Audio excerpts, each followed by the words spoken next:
दोस्तों नमस्कार। इस देश में जब तक सिनेमा है तब तक इस देश का युवा चूतिया बनता रहेगा।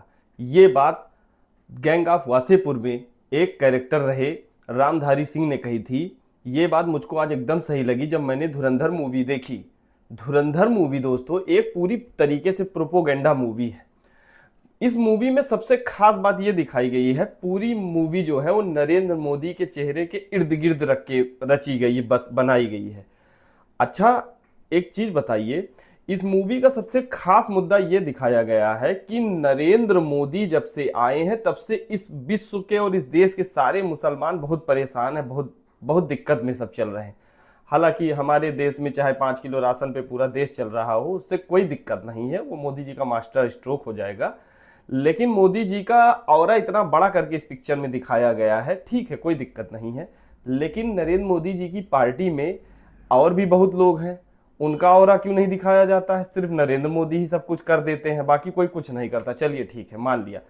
प्रोपोगंडा मैं इसलिए कह रहा हूं दोस्तों, इस पिक्चर में सबसे मूल बात यह रखी गई है कि जो जो नरेंद्र मोदी ने डिसीजन लिया है उस डिसीजन को सही साबित करना है। इस पिक्चर का सबसे मेन टारगेट ये है कि जो जो डिसीजन आज तक 2014 से आज तक लिया गया है उसको सही करना साबित है। अब जैसे इसमें इस मूवी में एक सीन ये दिखाई गई है कि नोटबंदी जो की गई थी उसमें कि आतंकवादी फंडिंग आ रही थी उत्तर प्रदेश में बहुत दिनों से, और उसको बंद करना था यहाँ पे सरकार बनाने के लिए। अच्छा, तो मैं ये पूछना चाहता हूँ प्रधानमंत्री जी से भी और इस पिक्चर के डायरेक्टर से भी कि ये बताइए इस स्टेट में इसके पहले मुख्यमंत्री कौन कौन हुए थे। मैं आपको बताता हूँ। बाबू बनारसी दास, राम नरेश यादव, बहन कुमारी मायावती, श्रद्धेय कल्याण सिंह जी और अखिलेश यादव जी और योगी आदित्यनाथ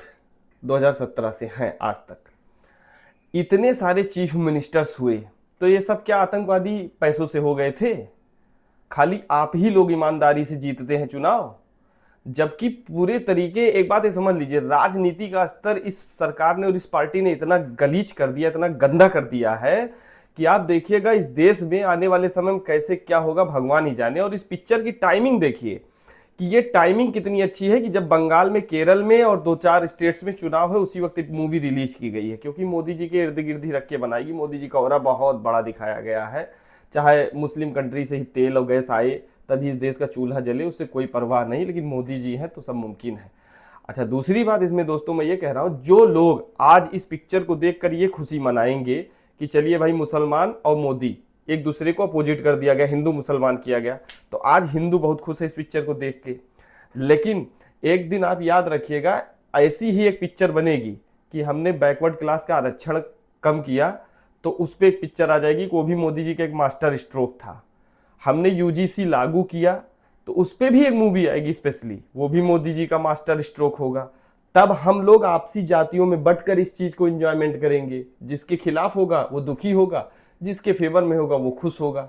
तो दोस्तों आप समझिए, अपने सेंस को जिंदा रखिए और आप ये सोचिए कि इतना बड़ा ऑरा तो कभी सरदार भगत सिंह जी का नहीं दिखाया गया किसी पिक्चर में, इतना बड़ा ऑरा महात्मा गांधी का नहीं दिखाया गया, इतना बड़ा ऑरा तो कभी बाबा साहब अंबेडकर का नहीं दिखाया गया जितना ऑरा इस पिक्चर में नरेंद्र मोदी का दिखा दिया गया, जो कि एकदम फर्जी, एकदम फेक है, किसी मतलब का नहीं है।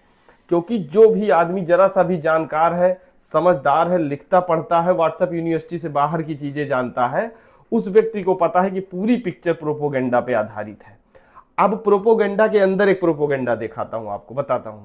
प्रोपोगेंडा में मोदी जी को ही सिर्फ दिखाया गया है, जबकि भारतीय जनता पार्टी में और भी बहुत ब्रांड एम्बेसडर टाइप के नेता है, जैसे कि योगी आदित्यनाथ ही इनके टक्कर के नेता है, उनकी कहीं कोई इमेज नहीं।